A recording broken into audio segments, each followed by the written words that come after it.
그 다음에 상지로 넘어가겠습니다.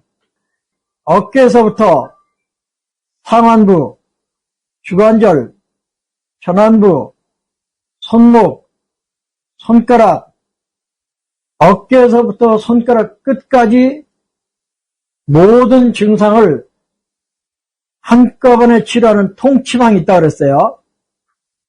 건축, 축삼리, 축하삼리, 신관, 이 세 개가 거의 통치방이에요. 이거보다 하나로 치료하는 방법이 있다고 그랬어요.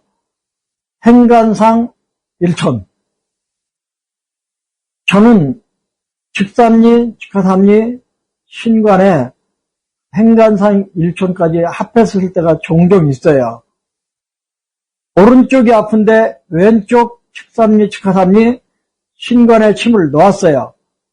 또는 1, 2, 3중에 침을 놓았어요. 또는 행간상 일촌에 침을 놓았어요.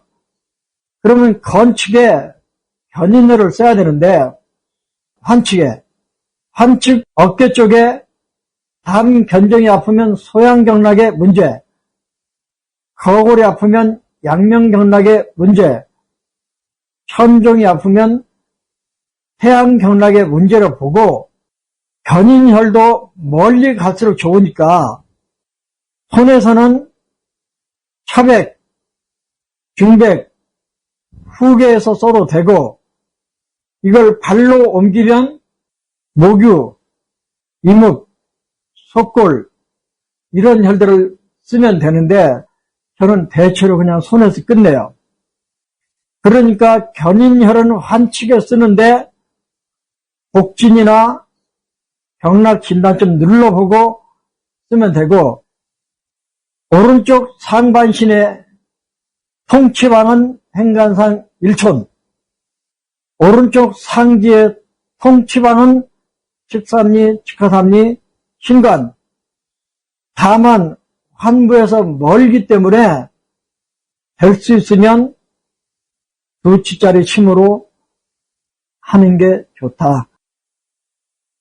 또 하나, 이건 책에 있는 얘기가 아니고 제가 생각할 때 태어민처럼 살집이 엄청 풍부한 사람은 풍시 중독으로 가고 서양인처럼 통통한 사람은 축삼리, 축하삼리로 가고 살집이 별로 없이 빼빼한 사람은 1, 2, 3중으로 가고 아예 예민하게 생긴 사람은 목유, 목두로 가고 이런 식으로 골랐을 수도 있지만 어쨌든 소양경락에서 주로 찾는다. 그런데 테니스 엘보의 경우에는 하나의 명방이 더 나오는데 건축, 곡지, 수삼리. 곡지는 뼈 쪽으로 치우쳐서 찌르고 수삼리는 근육이 풍부한 데 찌르고 환측에는 영골, 자침. 이게 양유걸 씨가 내놓은 처방인데 제가 해보니까 잘 들어요. 그런데 45분 유침이 잘 듣더라고요. 그 다음에 손목도 상지에 해당하니까 상지 질환의 통치방인 축삼리, 축하삼리, 신관. 여기에 더 추가할 것도 없어요. 그런데 손목 삐었을 때 명방이 하나 나와요. 손목 삐었을 때 화주, 수천. 발목 삐었을 때 영골, 수천. 이게 김동식 씨 처방에 나오는데 뭐라고 붙어있냐면 99.9 낫는다. 침 2개로 끝내는 거예요. 다시 한번. 손목이 삐어서 아프면 발에 있는 화주, 수천. 발목이 삐면 수족, 순대로 영골, 수천. 이게 나와 있는 명방이고요. 그 다음에 손이나 발이 아프면 어떻게 하는가. 손이 아프면 발에, 발이 아프면 손에. 예를 들면 손바닥이 아프면 용천에, 발바닥이 아프면 노궁에, 노궁 하나 놓고 불안하면 소부까지, 용천 하나 놓고 불안하면 연곡까지 놓으면 되겠죠. 그 다음 손가락, 발가락의 문제는 어떻게 치료하는가? 손가락에 문제가 생기면 발가락에, 가운데 손가락에 문제가 생기면 가운데 발가락 양쪽에, 네 번째 손가락에 문제가 생기면 네 번째 발가락 양쪽에, 다섯 번째 손가락에 문제가 생기면 속골, 처방이 나와 있긴 해요. 세 번째, 네 번째 손가락에 문제 생기면 속골, 심자, 1, 2지에 문제가 생기면 해포열, 침 이렇게 나와 있는데 저는 행간상 1촌 써요.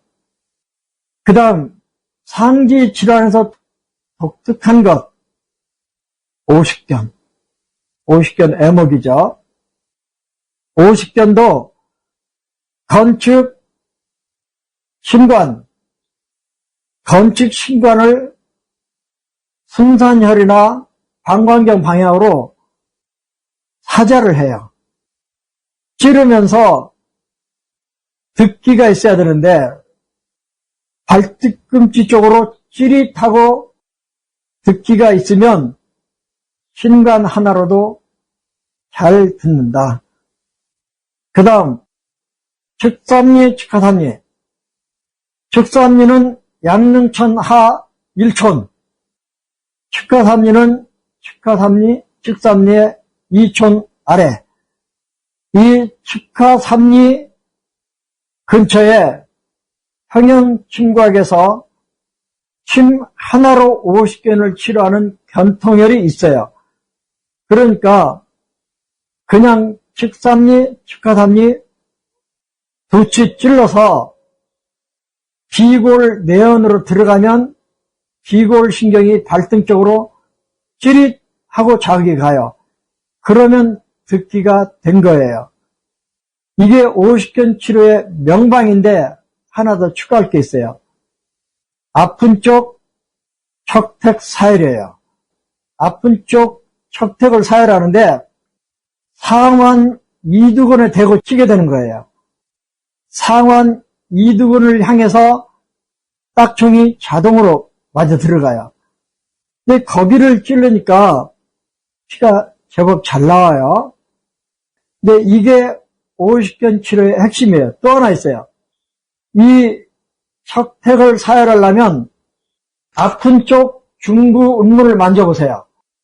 아픈 쪽 중부 운문에 갈갈만한 경결이 있어요.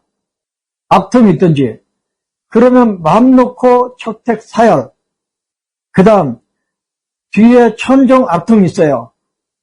그러면 소택 사혈. 그 다음 12후혈이라고 동시에 침에 나오는 혈인데 어디냐면 흉골 만져보세요. 쇄골 4단, 쇄골 바로 아래 쇄골하고 일륵간 사이를 따라서 중부 운문까지 따다다다다다 쇄골을 향해서 쳐요. 쇄골을 향해서 따다다닥 때려요. 그 다음에 1, 2륵골 사이, 1, 2륵골 사이도 흉골 옆에서부터 중부까지 따다다닥 때려줘요. 이게 팔을 뒤로 할 때 아픈 사람들에게 쓰는 점자 사혈 자리예요. 또 있어요. 근데 만일에 거골이 아파. 그러면 인정사정 보지 말고 상향사 한칙이에요. 이런 식으로 쓰는데 핵심은 척택 사혈이에요. 침은 건측에 측삼리, 측하삼리, 신관. 그 다음에 손이 냉하고 저리고 아파. 손이 저리고 아픈 건 냉해서 아픈 거예요. 혈액순환이 안 돼서. 그러면 쓰는 목 디스크로 손이 저리든 혈액순환이 안 돼서 손이 저리든 통치방이 있어요. 이흉추에서 팔흉추 사이에 방광 1선, 이응추에서 팔응추까지의 방광 일선에 부항을 붙이든지 딱총을 쓰는데 딱총 알갱이 너무 가는 거 말고 원암 사혈침이라 그러네요. 원암 사혈침. 이게 좀 굵어요. 피가 좀 잘 나와요. 손이 저려도, 손이 얼음장처럼 싸늘해도 혈액순환이 안 돼서 혈액순환을 책임진 심장을 활성화시키는 처방이 쌍봉혈이에요. 이응추에서 팔응추까지 방광 일선, 쌍봉혈. 이거는 원인 증상 불문하고 손발이 저리면 쓰는 1번 처방이에요.